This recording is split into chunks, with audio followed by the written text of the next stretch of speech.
Hi there, thank you so much again for joining me on this channel. As always, I'm very grateful for all your previous views, likes, subscriptions and shares. This video is all about the ministry of Jesus. And to begin with, I did my favourite trick on Google, which is to look up the origins of a word. And ministry is derived from the Latin meaning servant or serve. And I just thought it was very interesting that tells us something about how Christians view Jesus, that he came here to serve humanity. Now, the best way of finding out about the life of Jesus from a Christian viewpoint is the Gospels and the book of Acts in the Christian holy book, the Bible.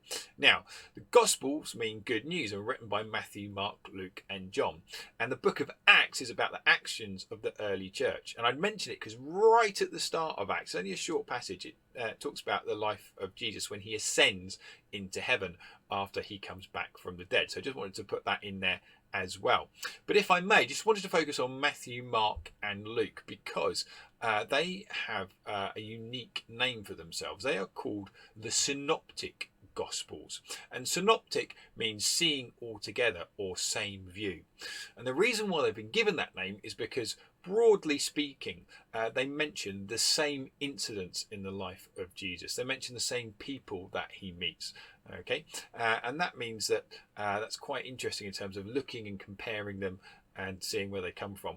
In terms of John, he has his own unique style. He writes in his own particular way. Maybe that's something to look at for another video. But let's get back to the ministry of Jesus. And you'll be familiar and know that Jesus was particularly famous for performing miracles. And there are 4 types of miracles that he performs in the Gospels. And first one he is able to demonstrate that he has power over nature, but not just calming storms. Okay, the first recorded miracle is when he turns water into wine. He was at a wedding, probably one of his relatives. The wine was running low, so he turns water into wine. Not just any old wine. The account says very, very, very fine wine indeed. But I find that absolutely fascinating that here is Jesus and this demonstration of his divinity. In other words, him being the Son of God is turning water into wine. And actually, I got thinking a little bit more about some of his other examples where Jesus has power over nature. And in all the 4 Gospels, okay, there is only one miracle, okay, that is in all 4 of them, apart from the resurrection, okay, and that is where Jesus feeds thousands of people with bread and fish. And in your own kind of research, you may want to look up and think about this in a bit more detail. Perhaps it's because in the Gospel of John, Jesus refers to himself as being the bread of life and showing that his teaching and his messages are for everybody. I think fish are very important as well, because when you think about the fishermen who became the disciples, there's a connection there. So yeah, it's the only one that's in all 4 of the Gospels. But another type of miracle that Jesus was famous for is the power to heal. Okay, and one of my favourite examples where Jesus heals a centurion servant. And the reason why I picked this one is you can remember is that the centurions were part of the Roman Empire. Remember, Israel was under the influence of this huge organisation, one of the most powerful empires the world had ever seen. And here was Jesus effectively helping the enemy and saying that, yes, your servant, he will be healed. And Jesus did it remotely as well, didn't even visit the servant's house. But I think that's interesting because it shows that Jesus's message, his healing and his love is for everybody, which is an important part of the Christian faith. Now, the third type of miracles is power over demons and exorcism. That is when an evil spirit is taken out of somebody's body. Now, Jesus exorcises remotely a Syrophoenician woman's daughter. Hopefully I pronounced that correctly. What happens is that this woman comes to Jesus, says her daughter has been possessed. And again, similar to the centurion, Jesus does it despite being nowhere near the daughter, nowhere near the little girl. I think there is something I just want to say here which actually is quite crucial. There is a diversity of opinion within Christianity. Now, some Christians would say, yes, it was an evil spirit that possessed this little girl, and the other accounts of Jesus as casting out demons. Other Christians may say, well, I'm not doubting that Jesus had the power to do these things, but maybe that daughter had an illness or a sickness that couldn't be understood at that time. And so the best language that people had was to say it was a demon. And of course, there'd be lots of arguments in between as well. So we're going back again to that use of language.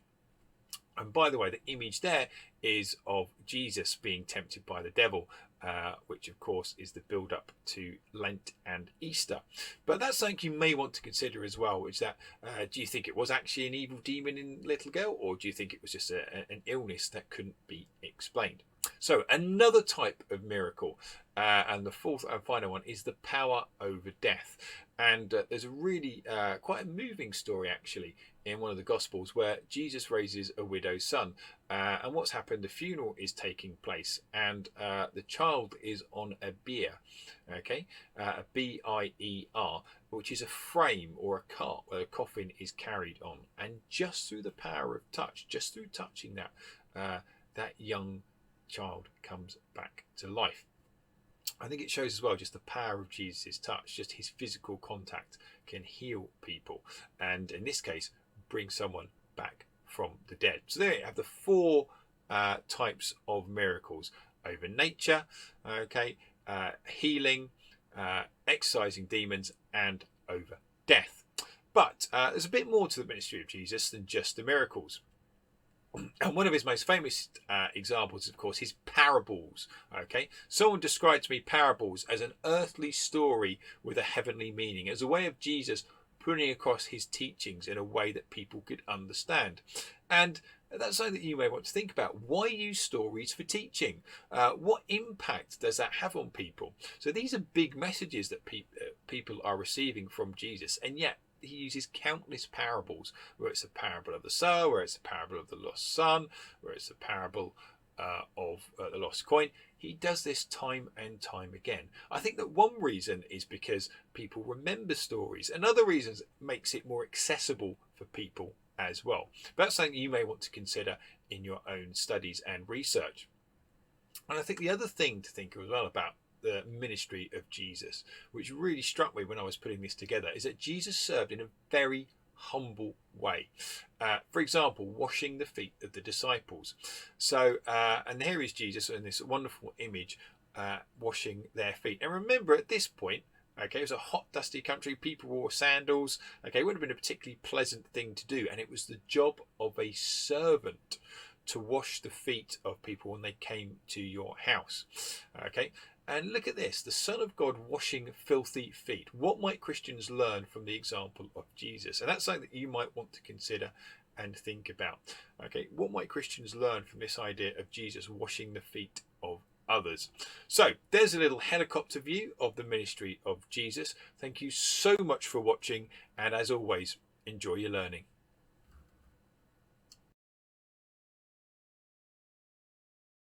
Hey there, thank you so much again for joining me on this channel. As always, I'm very grateful for all your previous views, likes, subscriptions and shares.